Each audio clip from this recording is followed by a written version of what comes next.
শেখ হাসিনার প্ল্যাকার্ড হাতে নিষিদ্ধ আওয়ামী লীগ ও ছাত্রলীগের বিশাল বিক্ষোভ মিছিল। আবারও প্রমাণ হলো কোনো দলকে খাতা কলমে হয়তোবা নিষিদ্ধ করা যায়, কিন্তু কোনো দলের আদর্শকে মানুষের মন থেকে মুছা যায় না।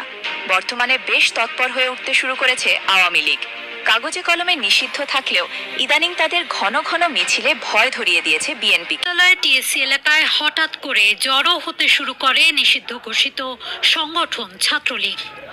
মুহূর্তের মধ্যেই 10 থেকে 12 জন সেখানে একত্রিত হয়ে ব্যানার প্রদর্শন ও মিছিল শুরু করে। মিছিলটি রাজু ভাস্কর্যের পাদদেশ ঘুরে প্রদক্ষিণ করে।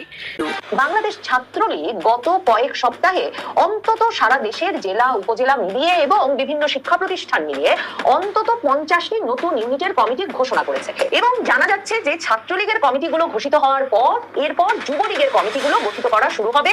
কেটে ফেলবো যদি ছাত্র সমন্বয়করা ডাক দেয় এবং যদি তাদের দলে লোক আবার আসে, আমি আমার এই কানটা কেটে ফেলবো, কারণ এটা কোনোদিন সম্ভব নয়। বাংলার মানুষ সহজ সরল বোকা নয়। তারা ডাকলে 2-5টা হুজুর ছাড়া কোনো মানুষ আসবে না এবং তারা যখন ডাকবে অনেক মানুষ তাদেরকে পিটাবে। এই সমন্বয়কদের কোনো অবস্থাতেই তাদের ডাকে আর বাংলার সাধারণ মানুষ আসবে না, কারণ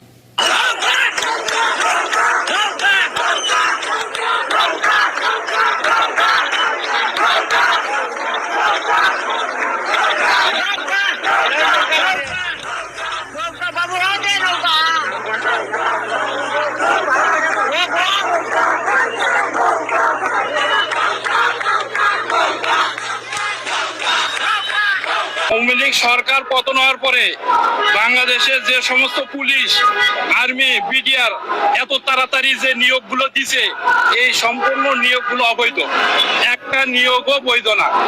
কেন এত তাড়াহুড়ো করে নিয়োগ দিতে হবে? কেন এত তাড়াহুড়ো করে তাদেরকে রাস্তায় নামাইতে হবে? এই আইন শাসন আরো ধ্বংসের মুখে ফেলে দিচ্ছে। ছাত্ররা যতগুলা মব সৃষ্টি করছে, ওরা যত বড় টুয়া কথা বলে, ওরা যত বেফাস কথাবার্তা বলে, এই জাতি এটা স্পষ্ট দেখে।